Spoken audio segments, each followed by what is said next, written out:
punya susu. Hai orang Brebes, I love you. Alhamdulillahirrabbilalamin. Di tanggal 1 Hijriah 1 Muharram, bertepatan dengan tahun baru Islam, kita semuanya dihadirkan oleh Allah untuk melaksanakan kegiatan yang baik di tempat yang baik bersama orang-orang yang baik. Selesai acara insya Allah menghasilkan sesuatu yang baik. Maka malam hari ini saya berdoa, mudah-mudahan yang susah disenangkan, yang sedih dibahagiakan, yang sakit disehatkan, dan yang berhajat segera Allah kabulkan. Bapak Ibu yang saya muliakan, Nabi hijrah perlu kita teladani dan kita ambil spirit dan semangatnya. Nabi hijrah bukan karena cari tahta, harta, ataupun wanita. Kalau Nabi cari tahta, Nabi tidak akan hijrah. Banyak tawaran dari pemimpin-pemimpin kafir Quraisy, baik tahta, harta maupun wanita. Tapi Nabi hijrah untuk menyempurnakan dan menuntaskan tugas kenabiannya, untuk menjamin sampainya Islam ke generasi penerus berikutnya. Jadi Nabi hijrah bukan lari, tapi untuk kembali. Nabi hijrah bukan sembunyi, tapi untuk atur strategi. Maka gara-gara hijrahnya Nabi, Islam bisa kita rasakan hadirnya saat ini. Ini semuanya berkat perjuangan Kanjeng Nabi. Peristiwa hijrah membuktikan bahwa Nabi sekalipun diuji oleh Allah, masalah satu datang, selesai, datang masalah berikutnya. Kemarin saya acara dengan Mas Gibran di Solo, anaknya Pak Jokowi. Saya ditanya, Gus Miftah, kenapa cobaan itu banyak? Saya jawab, iya Mas Wali, cobaan itu pasti banyak, karena kalau sedikit namanya cobain. Spirit hijrah Nabi tentunya harus kita contoh. Apalagi hari ini Nahdlatul Ulama memasuki usia 1 abad. Bagaimana kemudian peristiwa hijriah memberikan pembelajaran bagi kita bahwa kesuksesan yang digapai Nabi itu bukan dengan cara yang mudah. Wa man ladzatu illa ba'da taqdim. Tidak ada kesuksesan kecuali setelah bersusah payah. Tetapi apa? Saya ingat betul pesan guru saya dulu dalam pelajaran mahfudhah, ijhad wala taksal fannadamatu liman yatakasal. Bersungguh-sungguhlah kamu dan jangan bermalas-malasan. Penyesalan bagi orang yang bermalas-malasan.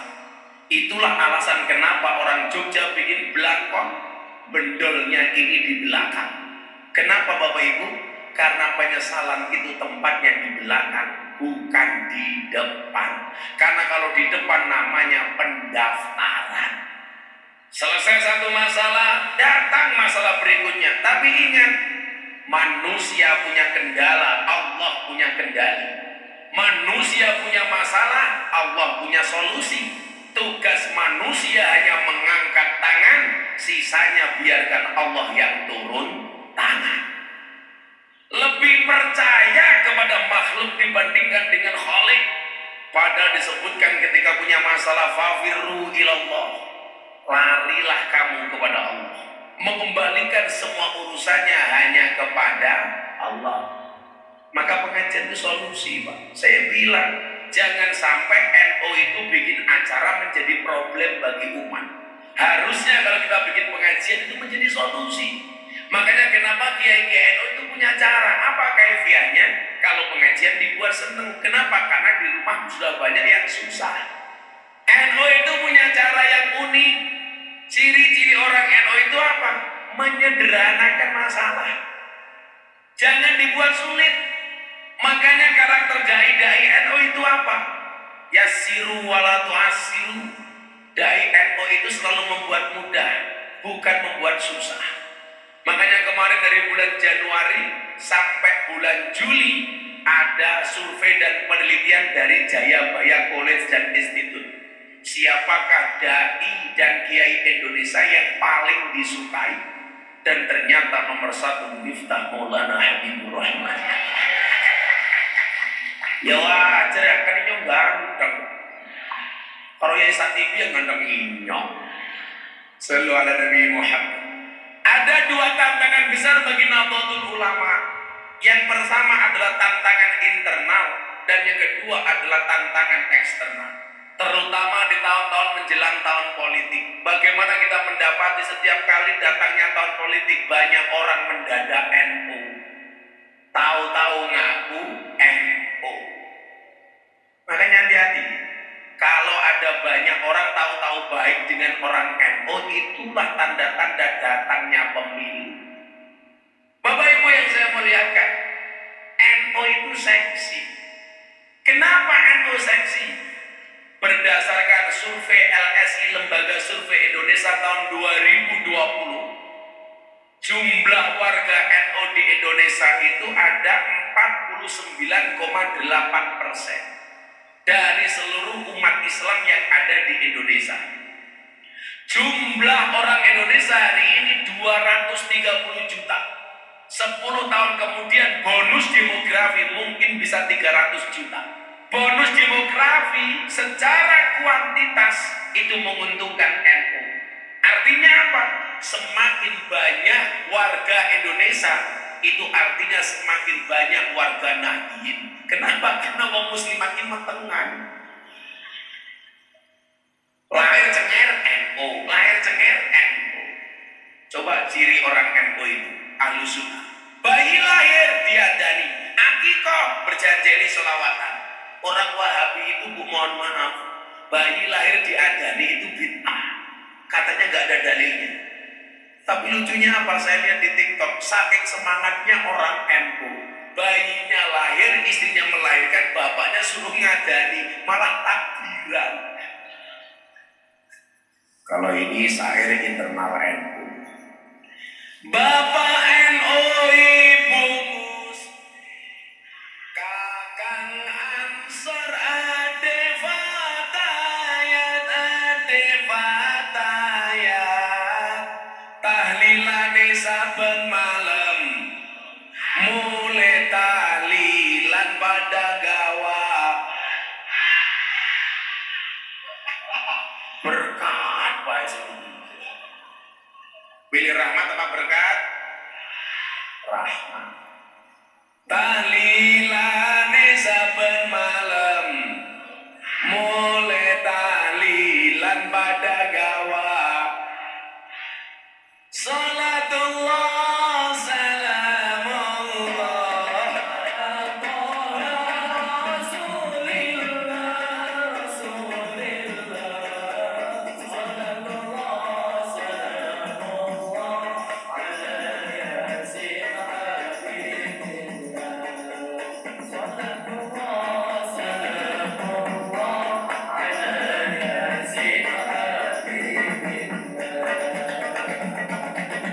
Sallu ala Nabi Muhammad.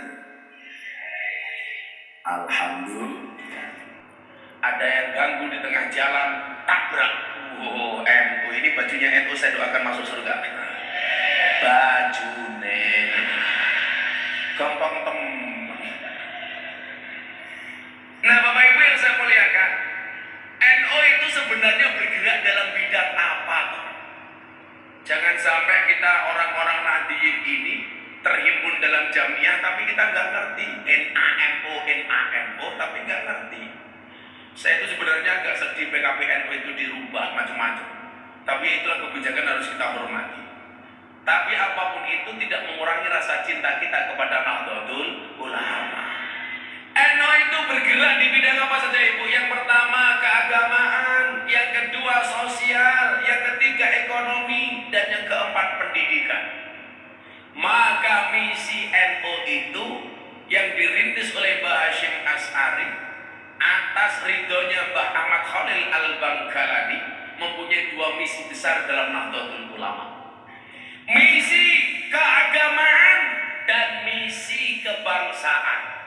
saya melihat kadang-kadang NU itu seperti ayam. Loh, ayam itu mohon maaf bertelur sendiri, angkrem sendiri, netas sendiri. Tapi begitu jadi telur, mohon maaf, telurnya digoreng. Yang dapat nama bukan ayam, tapi sapi. Telur mata sapi. Kita nggak pernah dengar istilah telur mata ayam, padahal telurnya ayam. Itulah NU. NU itu selalu saja menjadi seperti ayam. Kalau ada masalah selalu saja menjadi solusi. Kalau ada kebakaran selalu menjadi pemadam kebakaran. Tapi kalau sudah padam, NU gak dianggap. Maka saya sering bilang, Kiai NU kayak pakai SATV ini seringkali dianggap seperti daun salam, seperti laos. Kalau mau masak sayur dicari pertama kali, sayurnya matang dibuang pertama kali. Kalau mau nyalon soal kiai, begitu jadi lupa dengan kiai. Bapak Ibu, yuk pelan-pelan kaji NU. Saya itu NU, tapi saya sering kali diragukan ke NU-an saya. Yang meragukan siapa? Ya orang-orang NU sendiri. Orang NU itu keren, Pak. Kalau orang NU itu punya musuh, pasti kompak. Itu kan. Tapi kalau nggak punya musuh, musuhan sendiri. Kita itu selalu saja seperti itu. Maka yuk kita ingat-ingat apa misi Nahdlatul Ulama. Misi keagamaan dan misi kebangsaan. Yang pertama, misi keagamaan. Apa misi Nahdlatul Ulama? Menjaga tradisi Ahlussunnah wal Jamaah dan mengamalkannya dalam kehidupan sehari-hari. Maka ingat, awas dan hati-hati. Jangan kita terprovokasi dengan orang yang mengatakan gak penting NU-NU-an, yang penting Ahlussunnah. Hati-hati. Ini provokatornya adalah Wahabi.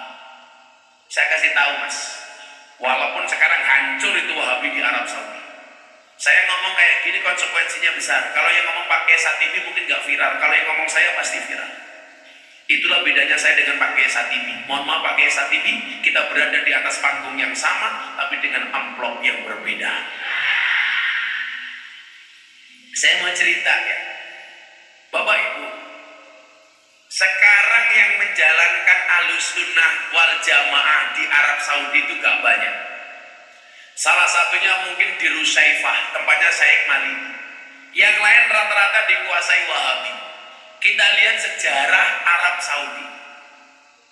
Dulu sebelum munculnya Al-Mamlakah As-Saudil Arabiyah, itu ada konsensus yang dibuat oleh Syekh As-Saud dengan Syekh Abdul Wahab. Dua orang tokoh ini membuat konsensus, kesepakatan. Konsensus itu kesepakatan. Kesepakatan bersama. Apa kesepakatannya? Syekh As-Saud memegang kendali politik dan berbangsanya dengan cara memberikan kopinya kepada kiai.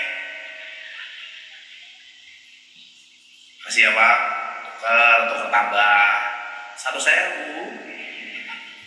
Nah kan begini enak, hijau warnanya NU.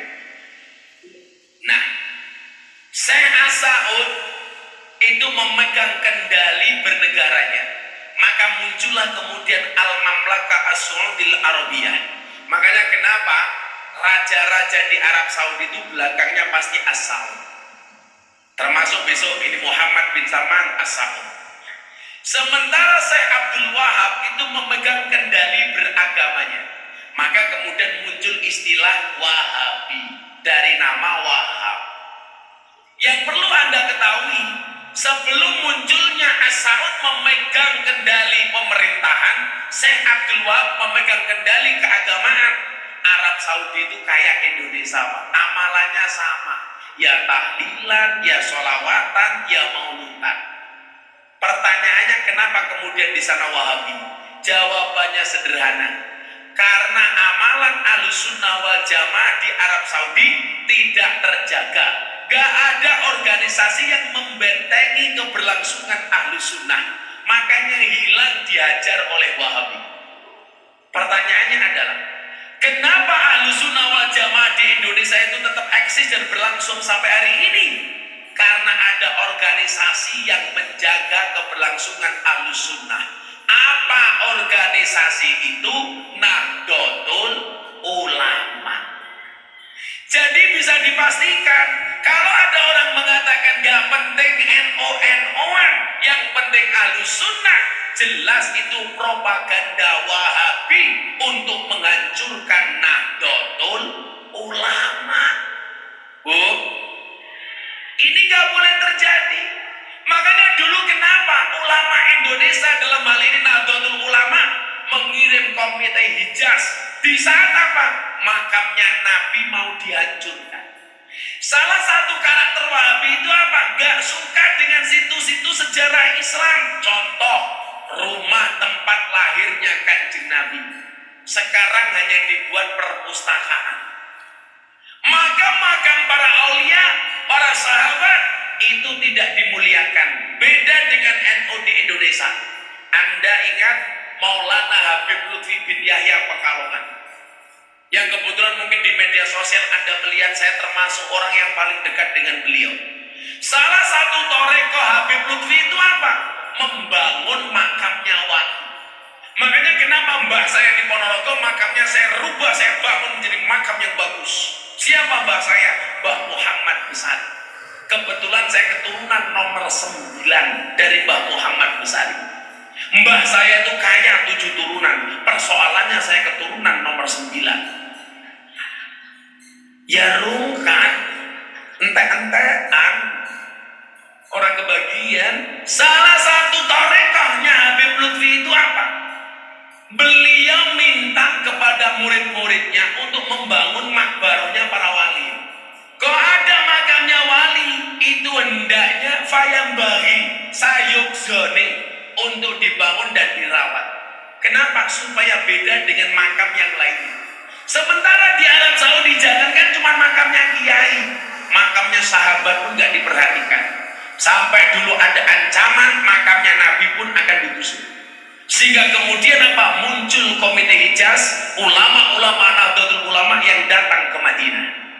Maka kita itu bersyukur punya NU di Indonesia, sehingga tradisi Ahlussunnah wal Jamaah tetap terjaga.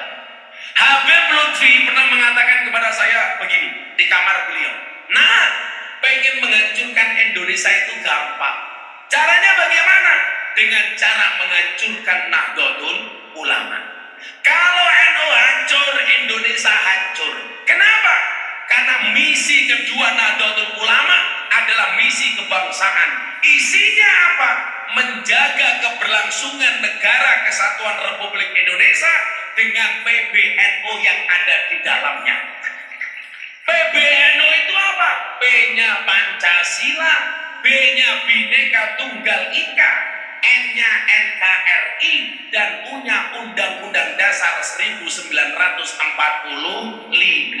PBNU. Maka kalau NU-nya dihancurkan, Indonesia hancur. Pertanyaan berikutnya adalah bagaimana cara menghancurkan NU? Gampang, dengan mengadu domba para kiai dan habaib, ulama dan kiai, gus-gus semuanya berantem. Maka saya sama Kiai Pak Satibi itu gak boleh berantem walaupun amplopnya berbeda. Menghancurkan para ulama. Bagaimana cara menghancurkan ulama? Mengadu domba antara ulama dengan kiai, kiai dengan habaib, gus dengan gus. Maka saya bilang, kekisruan hari ini soal kiai dan habib sudahlah kita redam, gak usah dibesar-besarkan. Saya khawatir dengan apa yang disampaikan oleh Habib Lutfi. Beliau menyampaikan ini 8-10 tahun yang lalu, Pak. Saya dipanggil ke kamarnya. Ini hebatnya wali, Pak. Saya masih miskin. Tahun 2000-an saya kenal sama Mbak Lutfi. Saya masih miskin. Beliau manggil saya dengan kalimat juragan. Sampai hari ini Habib Lutfi manggil saya juragan. Dulu saya miskin sudah dipanggil juragan. Dan ternyata ketika saya tanya kenapa Pak, itu doa. Dan ternyata apa yang disampaikan beliau keturutan dikabulkan oleh Allah. Minimal saya lebih enak hidup saya dibandingkan 20 tahun yang lalu. Juragan sejak saya miskin. Saya dulu, mohon maaf kalau boleh cerita, anak saya umur 2 tahun banter-banterin nyusu. Saya nggak kuat beli susu. Sampai akhirnya malam itu saya rebutan susu sama anak saya. Oh, ada yang salah? Enggak. Cowok itu kan seperti soda. Kalau ketemu susu pasti gembira. Iya, iya. Jadi begini ya Bapak Ibu. Saya kemarin kan sempat tersinggung. Tersinggungnya kenapa? Masa masih ada gara-gara wacana tes DNA. Ada yang tanya sama saya tentang nasabnya Habib Lutfi. Ini kan suul adab. Sekelas Habib Lutfi saja masih Anda curigai. Kalau memang Anda punya masalah dengan Habib Bahar, ya sudah, yang suruh tes DNA itu Habib Bahar. Jangan Habib Lutfi. Kalau Anda minta Habib Lutfi untuk tes DNA itu bukan lagi suul adab, tapi biadab. Betul? Coba Anda lihat, Abah Lutfi itu Roes Amjad Manso umur hidup. Jamaah Al-Toreko Anak Sabadiyah. Beliau itu presiden ulama sufi sedunia. Besok akhir Agustus akan ada multaqo ulama dunia yang sudah daftar 60 negara. Kebetulan saya diminta ngurusi multaqo ulama dunia di Pekalongan. Bahkan Anda tahu siapa yang jadi ketua panitia? Pak Prabowo. Yang buka besok siapa? Pak Jokowi. Saya disuruh ngurusi. Itu kalau nggak sekali berhabib Lutfi nggak bisa, Pak. Mengumpulkan 60 ulama dari 60 negara, ulama-ulama di dunia. Habib Lutfi tercatat sebagai apa? 30 orang yang paling berpengaruh di dunia. Kalau yang kamu curiga itu Habib lain, itu terserah lah, saya nggak ada urusan. Kalau saya ditanya, Gus, apakah duriannya Kanjeng Nabi itu masih ada? Saya meyakini masih. Karena Imam Al-Ghazali dalam kitab Mu'taz beliau mengatakan syarafun nasabi min salasi jihadin. Kemuliaan nasab bisa dilihat dari 3 sudut. Yang pertama, al-intiha ila sajarati Rasulillah sallallahu alaihi wasallam fala yu'adilahu syai'un, kata Imam Ghazali. Nasab yang langsung terhubung sampai Nabi ini tidak ada lawan. Berarti apa? Nasabnya Kanjeng Nabi itu masih ada. Kalau saya ditanya, Gus, apakah Habib itu dzurriyyah? Saya dengan lembut mengatakan, wallahu a'lam bishawab. Maka begini, saya pikir ini gak produktif kalau terus-terusan dibenturkan antara kiai dengan habaib. Memang Bapak Ibu, saya meyakini gak semuanya habaib itu dzurriyyahnya Nabi. Karena banyak yang ngaku-ngaku. Contoh dulu di Jakarta ada namanya Novel Bamukmin. Itu ternyata Yaman. Di Yaman itu kan banyak, ada Bakadam, ada Bamukmin. Itu semuanya bukan habaib. Tidak semua yang ngaku habaib di Indonesia itu dzurriyyahnya Nabi. Banyak yang ngaku-ngaku. Sehingga apa terjadi kondisi hari ini. Tapi saya masih meyakini dzurriyyahnya Nabi itu masih ada. Yang menjadi persoalan apa? Perdebatan ini tidak bagus untuk umat. Akhirnya yang terjadi saling mencaci, saling memaki. Dan itu tanda-tanda yang disampaikan Habib Lutfi itu benar. Pengen menghancurkan NU dengan menghancurkan para ulama. Kamu ngaku Gusle, itu lebih bisa diterima daripada kamu ngaku Habib. Kalau dengan dzurriyyahnya Nabi, Sayyid Abdullah Al-Haddad beliau mengatakan begini, wa ala kafatil muslimin ayya'taqidu hubbahum wa mawaddatahum wa yu'adimuhum wa yuwaqiruhum bi ghairi israfin wala hulumin. Dengan dzurriyyahnya Nabi, hendaklah orang Islam itu menghormatinya, menghargainya tanpa harus berlebih-lebihan dan melampaui batas. Yang merusak dzurriyyahnya Nabi itu siapa?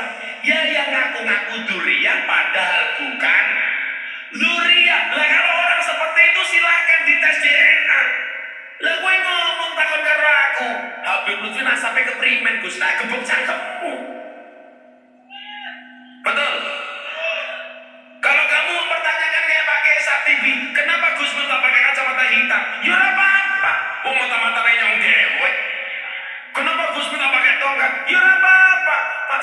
takon mergo orang duwe.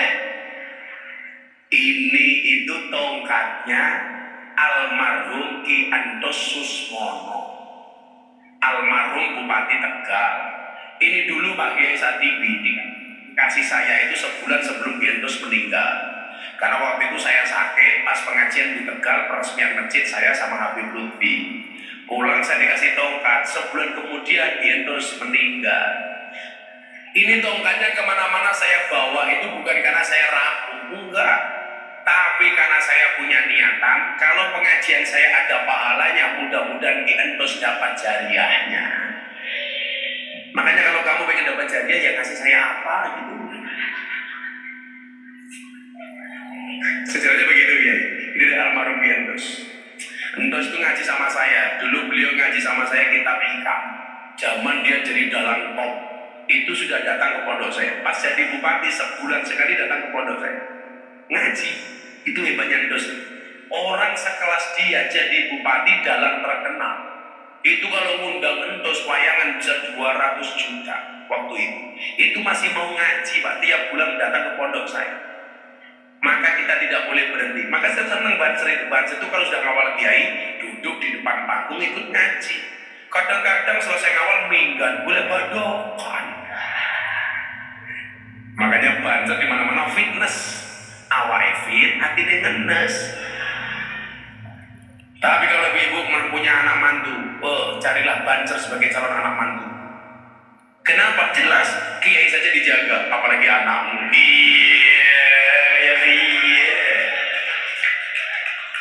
Ya selawatan dulu ya. Ya semua flash HP-nya dihidupkan, kita selawat Jawa Tinggi bareng-bareng. Ya. Semuanya diangkat. Apa mau loro ya? Jadi tua-tua lah gablek HP. Nah, ya, semuanya diangkat. Sallu ala Nabi Muhammad. Salatullah salamullah ala taha rasulillah. Salatullah salamullah ala yasin habibillah. Ala yasin habibillah.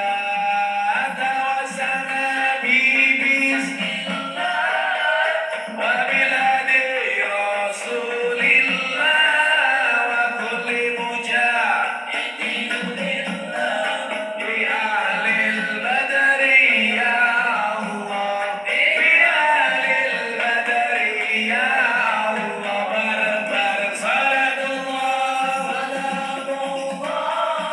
ala taha rasulillah. Salatullah ala yasin habibillah. Ala yasin habibillah. Tawassana wa biladi rasulillah wa kulli mujahidin lillah bi ahlil badri ya Allah, bi ahlil badri ya Allah. Jalan-jalan di pedesaan, desanya aman bersih terjaga. Sucikan hati, tetapkan iman. Merah putih melekat di dada. Merah putih melekat di dada. Salatullah ala rasulillah. Salatullah salamullah ala yasin habibillah. Dari NU untuk Indonesia, dari NU untuk Indonesia. Saya ngomong siapa? Ya apa-apa demi NU ya lihat. Betul? Misi keagamaan menjaga berlangsungnya tradisi Ahlus Sunnah wal Jamaah dalam bingkai Nahdlatul Ulama. Maka saya itu paling hormat Mas sama kiai-kiai kampung. Kalau di sini namanya apa ya? Kalau di dunia namanya mudin kaum. Di sini apa lebih ya? Yang ngurus orang mati itu namanya apa, Pak? Hah? Lebih. Ada nggak lebih di sini? Siapa lebih nih? Siapa lebih ngacung? Tawannya duit. Bu, ya dijaga. Mbak lebih itu keren, Mas. Menjaga dari urusan kelahiran sampai kematian itu Mbak lebih. Betul, Pak ya? Pak Lurah, kalau bisa dari dana desa itu salah satunya apa? Mikir ke lebih. Minimal kalau malam lebaran lebih-lebih seluruh desa Kuta Mendala diberikan sarung satu-satu. Loh, mereka itu penting loh Pak, nggak lebih-lebih. Makanya dulu Gus Dur itu punya pengajian namanya pengajian Kiai Kampung. Saya itu punya program kado untuk Kiai Kampung. Beberapa daerah Kiai Kampung itu setiap bulan saya buatkan parsel, saya buatkan sembako, saya kirim untuk Kiai Kampung. Karena mereka itu penting Pak, untuk menjaga tradisi NU yang mimpin tahlilan, sholawatan, bahkan manakiban, berjanjenan. Itu kalau di tempat saya itu Mbah Lebih, Mbah Mudin. Tapi kita itu gak pernah menghargai Mudin. Kalau punya polisi menantu, wah gagahnya minta ampun. Polisi ini mantu siapa? Mantu Rika siapa? Polisi. Maka yang kedua, lah ini masuk pemilu. Yang kedua, misi kebangsaan. NU itu menjaga keutuhan bangsa. Maka kita nggak boleh dibentur-benturkan. Bukankah ayat yang paling viral, masyhur di kalangan Nahdlatul Ulama itu apa? Wa'tasimu bihablillahi jami'an wa la tafarraqu. Gambarnya jagat diikat oleh satu tali. Artinya apa? NU itu menjaga persatuan. NU itu trendsetter, bukan hanya follower. NU itu imam, bukan makmum. NU itu solusi, bukan problem dan masalah. Termasuk apa? Solusi kebangsaan. Makanya orang NU itu tidak hanya banyak secara kuantitas, tapi harus unggul secara kualitas. NU ada yang jadi lurah, kan NU orang. NU harus ada yang jadi anggota DPR, setuju? NU jadi bupati, setuju? NU jadi gubernur, bahkan NU jadi presiden. Kalau orang NU kompak Pak, fa'amad dhammatu fatakunu alamatan lirrafi. Kalau kita bisa kempel, itu tanda-tanda kejayaan NU. Orang NU jumlahnya 100 juta lebih. Pak Jokowi itu jadi presiden dipilih 90 juta orang Indonesia. Kalau orang NU bisa kompak mencalonkan Yai Satibi jadi presiden, boleh nggak orang NU berpolitik? Boleh. Yang nggak boleh itu pengurus PBNU berpolitik. Pengurus NU nggak boleh berpolitik, tapi orang NU boleh berpolitik. Saya itu nggak suka kalau orang mengatakan, Pak Kiai kamu nggak usah ngurusi politik. Kalau orang baik nggak boleh ngurusi politik, maka yang ada politikusnya politikus jelek, yang nggak paham agama akhirnya ngurus politik. Orang baik saya dorong ikut politik, supaya Senayan isinya orang baik, supaya DPR isinya orang baik, supaya bupati yang jadi orang baik. Lah kalau orang baik gak mau berpolitik, padahal jadi gubernur itu syaratnya harus melalui politik. Jadi DPR ya politik, jadi presiden apa lagi? Cuman persoalannya apa? Kita itu hanya selalu dimanfaatkan dan disuruh akur itu susah. Makanya Kiai PKB kalau Kiai Golkar yura akur, PDI kalau P3 Kiai yura akur. Sampai saya itu ngasih sindiran apa? Mengakurkan pemabuk itu lebih gampang daripada mengakurkan kiai-kiai partai. Ini yang saya maksud tadi, tantangan internal. Bukankah disebutkan afdholul amali bil jamaah? Amal itu paling bagus, utama dilakukan secara bersama-sama. Maka bahasanya apa? Dalam Alfiyah itu, fa amma dhammatu fatakunu alamatan lirrafi wa ammal kasratu fatakunu alamatan lil khawf. Kalau kita itu kempel bersatu itu tanda-tanda kejayaan, tapi kalau kita berpisah tanda-tanda kehancuran. Gak mau akur. kita beda caleg, nggak masalah. Nggak semuanya harus milih dia. Dia kan yang penting jadi. Bayar. Yuk kita bisa beda loh Pak. Sempur sama-sama NU. Saya sepakat kok. NU itu bukan partai politik, tapi orang NU ada di mana-mana, betul? Kalau orang NU hanya ada di satu partai, begitu Ansor bikin kegiatan, alah yang membiayai cuma satu partai, orang mungkin. Saya pesan satu ya, ayo kita kompak. NU itu kompak. Kita besok mungkin beda pilihan presiden, tapi akur-akur saja. Pemilu itu hanya 5 tahun, kita bertetangga seumur hidup. Pilihan presiden itu 5 tahun sekali, kita jadi orang NU bersaudara seumur hidup. Jadi Pak Bu, besok Februari kita pilihan presiden, kita beda gak apa-apa. Mungkin saya dengan beda atau mungkin juga sama. Tapi kita gak boleh bermusuhan hanya gara-gara beda pilihan. Saya itu sebetulnya begini, saya itu kan dengan 3 capres ini akrab semua. Semuanya saya WA. Kalau mau datang ke pondok saya silakan. Pondok pesantren Oraji terbuka untuk semua calon presiden. Saya tunggu silakan kalau mau datang. Karena pondok pesantren ini terbuka. Dan Pak Prabowo itu datang ke pondok saya nggak minta dukungan, cuma minta doa. Gus minta doakan saya jadi orang baik. Oh iya Pak, saya doakan Anda jadi orang baik. Saya percaya kok Anda orang baik. Bung Gus Dur bilang orang paling ikhlas Prabowo katanya. Bangsa ini gak boleh hancur hanya gara-gara beda pemilihan.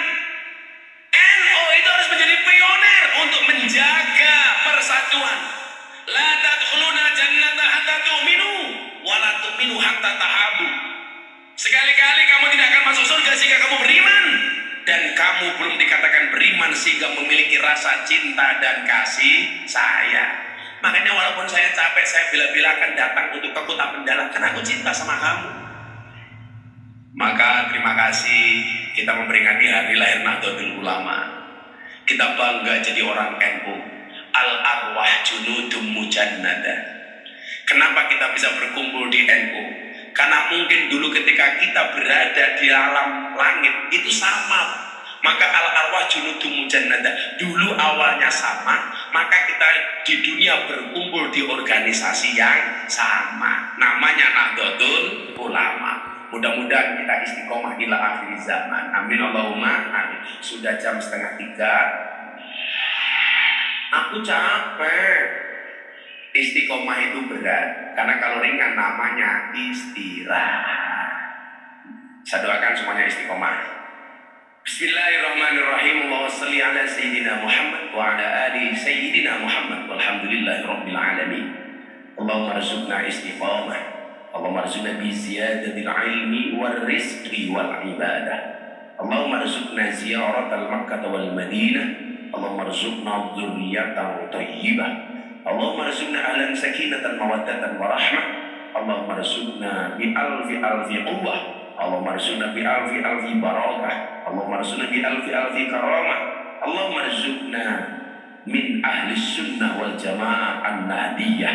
Allahumma arzuqna bi husnil khatimah wa na'udzubika min su'il khatimah wa adkhilna jannata mal abrar ya aziz ya ghaffar ya rabbal alamin walhamdulillahi rabbil alamin. Semua panitia terima kasih. Assalamualaikum warahmatullahi wabarakatuh.